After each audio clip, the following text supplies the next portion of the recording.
Section 1. You will hear a conversation between a travel agent and a customer who needs to book a hotel for a group visit. First, you have some time to look at questions 1 to 6.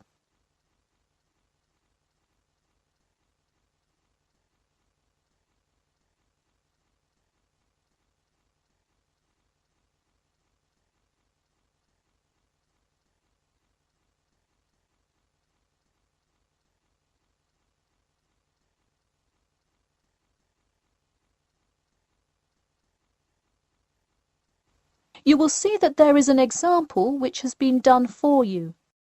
On this occasion only, the conversation relating to this will be played first. Hello, Elite Travel. This is Emily speaking. How may I assist you today? Hi, I have a group visit to plan, and I wonder whether you could help me decide on which hotel to book. I've narrowed it down to either the Winchester, the Royal Hotel, or the Star Hotel. I'm wondering if you have a recommendation. I would be happy to help. Those 3 are excellent choices. If everyone is booking hotel rooms independently, an easy way to do it is online booking. The Star Hotel offers online bookings at no additional charge. It sounds fine. The woman says that the Star Hotel offers online bookings at no additional charge. So, choice B has been written in the space. Now we shall begin. You should answer the questions as you listen, because you will not hear the recording a second time. Listen carefully and answer questions 1 to 6. Hello, Elite Travel. This is Emily speaking. How may I assist you today? Hi, I have a group visit to plan, and I wonder whether you could help me decide on which hotel to book. I've narrowed it down to either the Winchester, the Royal Hotel, or the Star Hotel. I'm wondering if you have a recommendation. I would be happy to help. Those 3 are excellent choices. If everyone is booking hotel rooms independently, an easy way to do it is online booking. The Star Hotel offers online bookings at no additional charge. It sounds fine. Yeah, and you can even book the gorgeous sea view rooms if you act quickly. I'll consider that. It would be great since we're mostly first-time visitors to the area to get a nice view of the water. Now, are there handicap-accessible rooms? Yes, all 3 options have access for the physically disabled. Great. I should also mention that we'll be on a tight schedule, so we won't have much time to go out for meals. Which of these hotels serve food? There is a limited continental breakfast menu at the Star and at the Winchester. For a full restaurant and room service, the Royal Hotel is your best bet. Oh, wonderful. Could you tell me more about the restaurant? Absolutely. In the morning, there is a gourmet buffet or a la carte item, and after 11 a.m., lunch is served in the dining room. Dinners are in a nice, low-key but high-quality setting in the hotel's private dining room, and Fridays feature the house jazz band. How lovely. Is there a group discount? No, sorry, not at the Royal Hotel. Let me check on the others, though. Could I place you on hold for just a second? Sure, thanks. It looks like there is one at the Winchester. 15% off when you book 8 or more rooms. Really? Sold. We'll book at the Winchester. Wait, is it suitable for children, though? We'll have a few little ones in our group, and it would be great to have a way to keep them occupied. Yes, in fact it has a play place that kids just love, with slides and swings and everything. Definitely a good hotel to bring the kids. Okay, great. Before you hear the rest of the conversation, you have some time to look at questions 7 to 10.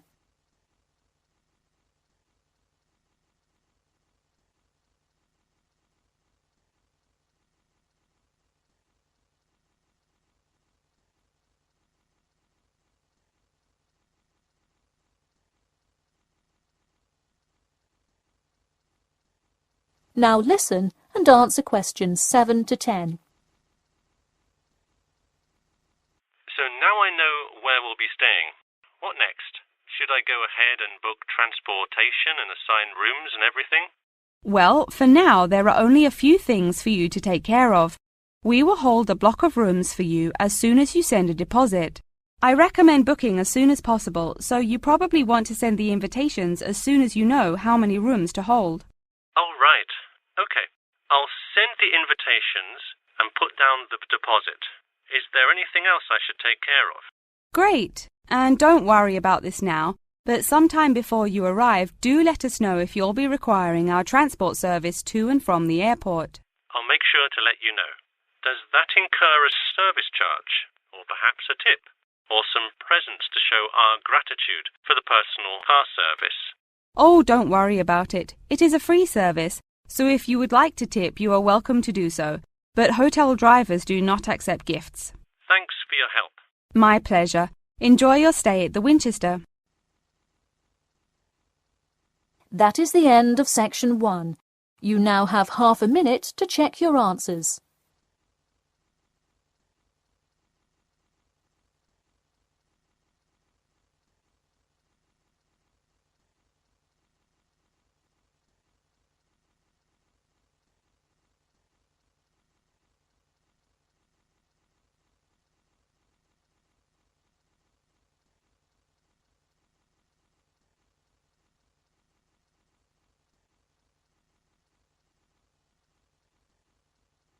Now turn to section 2.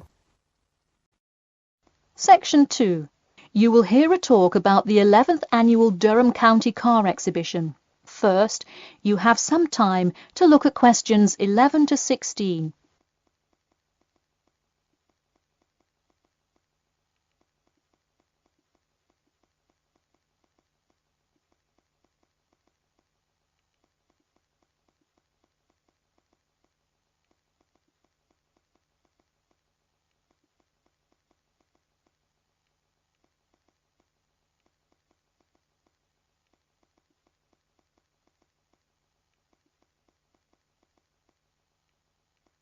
Now, listen carefully and answer questions 11 to 16.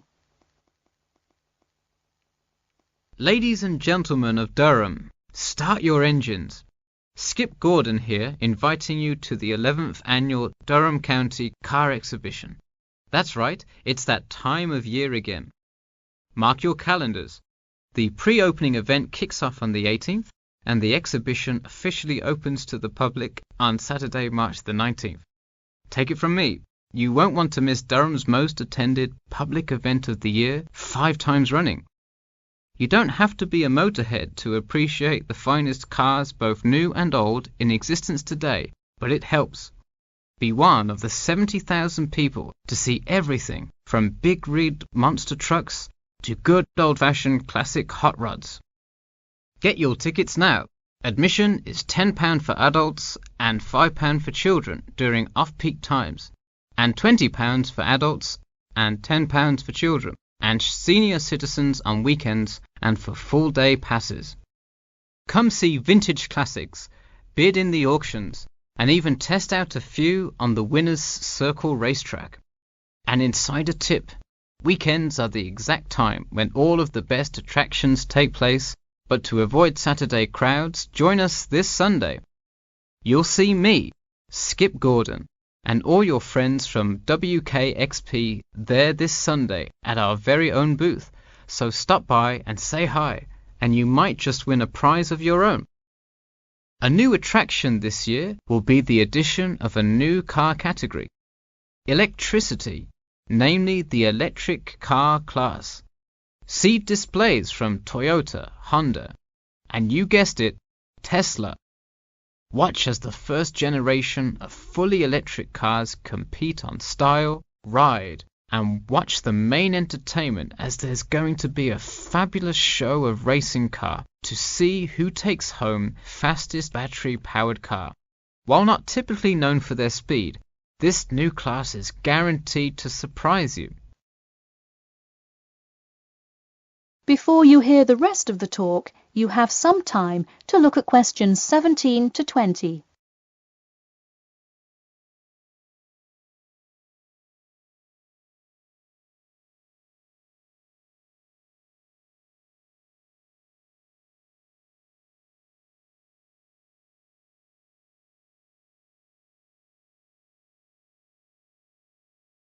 Now listen and answer questions 17 to 20. Get tickets before they sell out. Last year's tickets sold out fast, so we upped the attendance this year.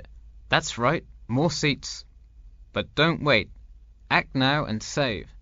That's right, if you buy your tickets before this Friday, you'll get 2 for the price of 1. That's right, 2 for the price of 1. And don't worry, kids, just like last year, there's something specially for you. Wreak havoc on the road with the Kids Crazy Cars ride, and then race around the Tiny Tykes track in your favorite child-sized race car. Meanwhile, Mom and Dad can take a spin in a ride a bit more than their size. We're rolling out a massive dirt track so you can get behind the wheel and test drive something a little more adventurous. Put the pedal to the metal in a 4x4 SUV as you go over bumps and navigate through twists and turns. You'll want to buckle up. You heard it here. Act now to get in on the fun at the Durham County Car Show before it's too late. Come for prizes, good prices, and good old-fashioned family fun. We had a lucky draw for a new car last year, but this year our main event is the Monster Truck Rally, where one lucky fan will win a chance to experience the thrill from behind the wheel, well, next to the wheel, as they ride with legendary driver Smash Tate. Feel the speed firsthand and talk to a living legend in a true, once-in-a-lifetime opportunity. For tickets, go online to www.durhamcountycars.com or call 1-888-CAR-SHOW now. We'll see you there, and always remember to buckle up. That is the end of section 2. You now have half a minute to check your answers.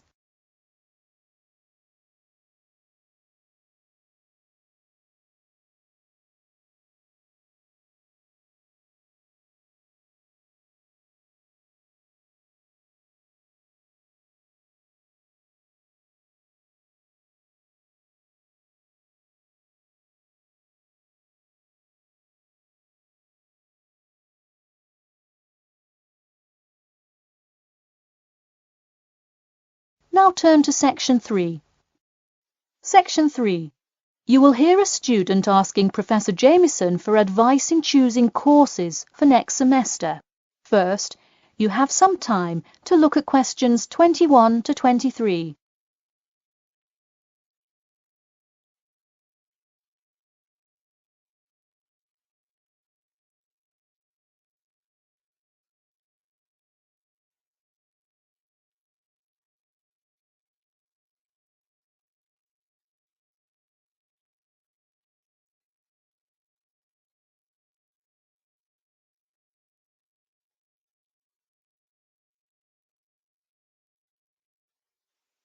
Now, listen carefully and answer questions 21 to 23.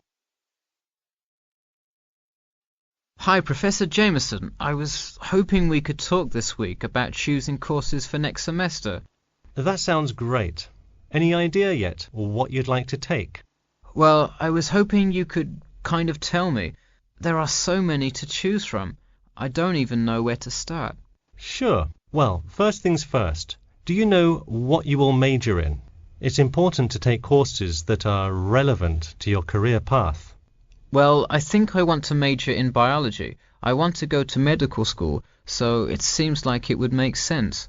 I agree. If you like biology, it's definitely a good idea to focus on that, since so many of the requirements overlap. Okay, so I should take a few biology classes then? Yes, let's start there. You should pick 1 or 2 biology classes. Not just any biology classes, though. If possible, read online or talk to senior fellows and find out about the structure of the courses. You don't want to end up signing up for 2 classes that require labs in the same semester. You'll spend so much time in the biology department that you won't see the light of day. All right, good idea. I heard labs can be as long as 4 hours. That's true. And another thing, make sure the topic is either relevant to your major or something you're interested in learning about. It sounds obvious, but do not just take a class because you heard it was easy or because it does not require attendance. Of course not, though it would be really nice to have at least one class that's a little bit less rigorous than the ones I'm taking this semester. I barely sleep as it is with all this studying. That may have more to do with your study habits, though I don't disagree that your schedule is really difficult this semester. Before you hear the rest of the talk, you have some time to look at questions 24 to 30.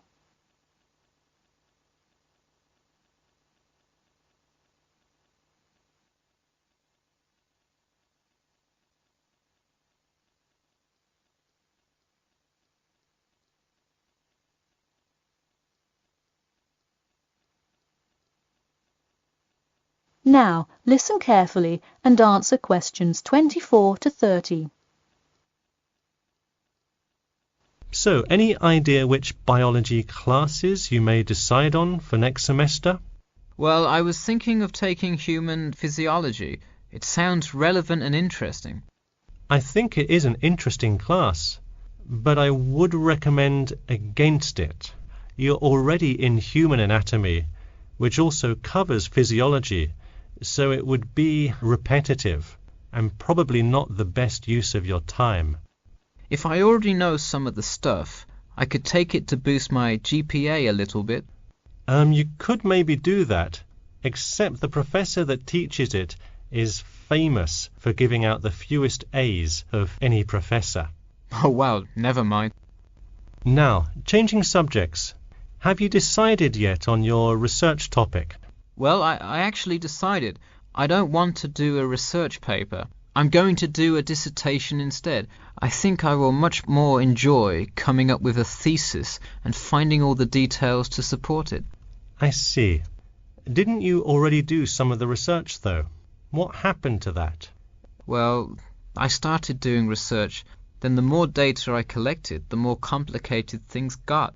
I realized I would have to take a lot more steps to randomize the sample, and then I realized I would need to control for more factors. I see. What kind of data collection did you do? I interviewed employees at the water treatment facility after Professor Dickinson recommended it. I understand. Well, the research paper could be much more outside work, but it may be worth it if that is what you're interested in. No, I am a lot happier just doing the dissertation. That's fine with me. Just remember, you need to finish your first draft and send it in soon. It's already the middle of February. Oh wow, it is, isn't it? I just have to finish it by the end of March, right? Yep, but don't forget, the date will really sneak up on you.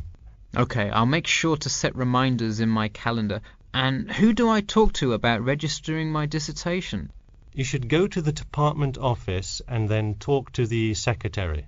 I thought I needed to talk to the department head. Not for registering. If you need help developing your dissertation, that's when you should go to the department head. I see. And who would I see about getting access to the database of past research on my topic?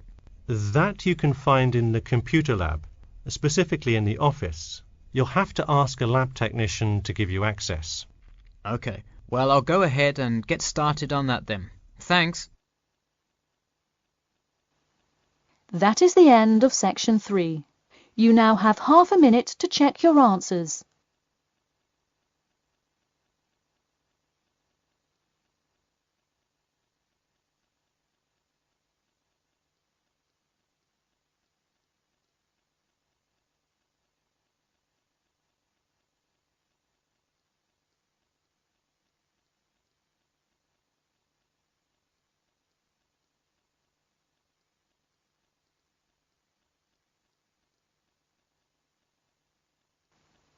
Now turn to section 4. Section 4. You will hear part of a lecture about the role of sleep in humans and animals. First, you have some time to look at questions 31 to 40.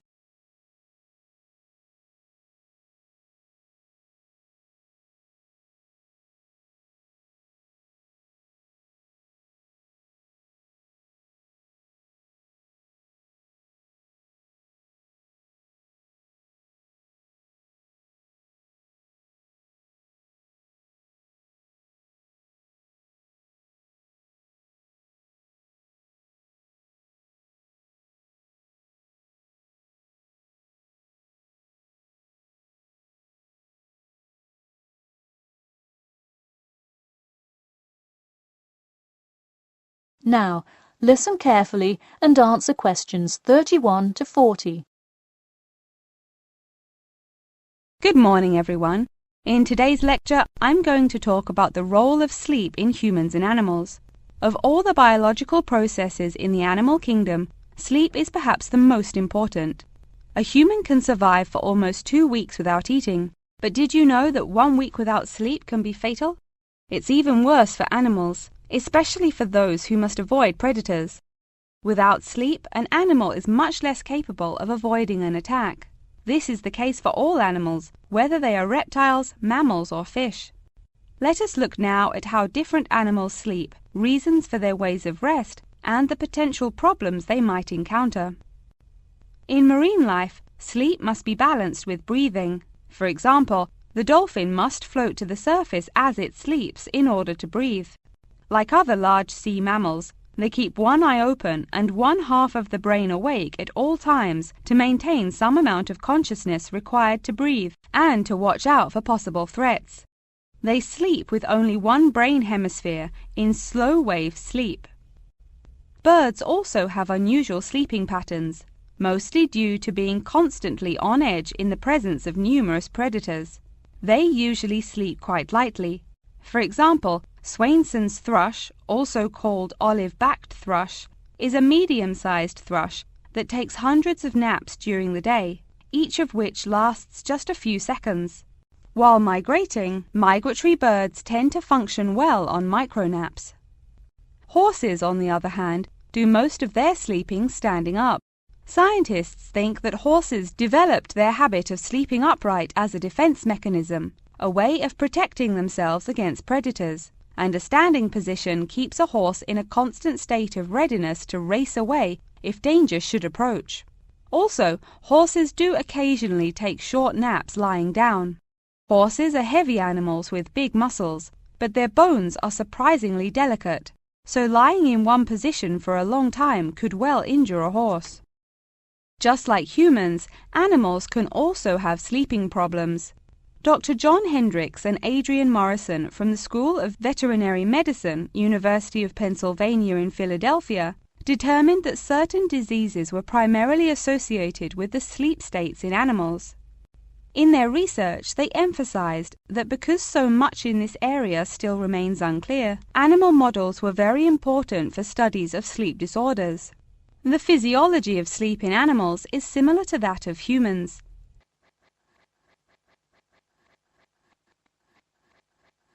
But why do we humans sleep? Researchers and scientists believe it helps us organize our memories of the day, that sleep acts as a kind of filing system for the brain. Without it, our thoughts become disorderly and confused, which leads to increased likelihood of accidents and a tendency to say and do bizarre things. Researchers also believe that sleep plays a key role in learning. We sleep so that the brain can integrate new knowledge and form new associations. Because of the similar sleeping pattern to that of humans, rats are often studied in order to increase our knowledge of human physiology. In one study, rats were kept awake for almost 2 weeks and their behavior was observed. Researchers found the sleep-deprived rats could hardly remember anything of what they had been taught that day. For example, one rat had been taught to recognize pictures of various Parisian landmarks in order to receive food. Pressing a button below a picture of the Louvre would result in food being released, and so forth. However, when deprived of sleep, they would press buttons seemingly at random. In addition to rats, the fruit fly, a small insect that feeds and breeds on spoiled fruit, also has been used as a model organism, and thousands of scientists around the world work on it. But why was the fruit fly chosen to be studied? It was for practical reasons. The most important one is that the relationship between fly and human genes is so close that the sequences of newly discovered human genes, including genes that show a susceptibility, can often be matched against their fly counterparts. This provides an indication of the function of the human gene and could help in the development of effective drugs to help people with sleeping disorders. Therefore, many scientists today choose to study the genetic structure of the fruit fly, which could make a particularly important contribution to the understanding of developmental processes in humans. In conclusion, sleep is a necessary part of life, not just for humans, but for the entire animal kingdom. Now, I'd be happy to answer any questions you may have. That is the end of section 4. You now have half a minute to check your answers.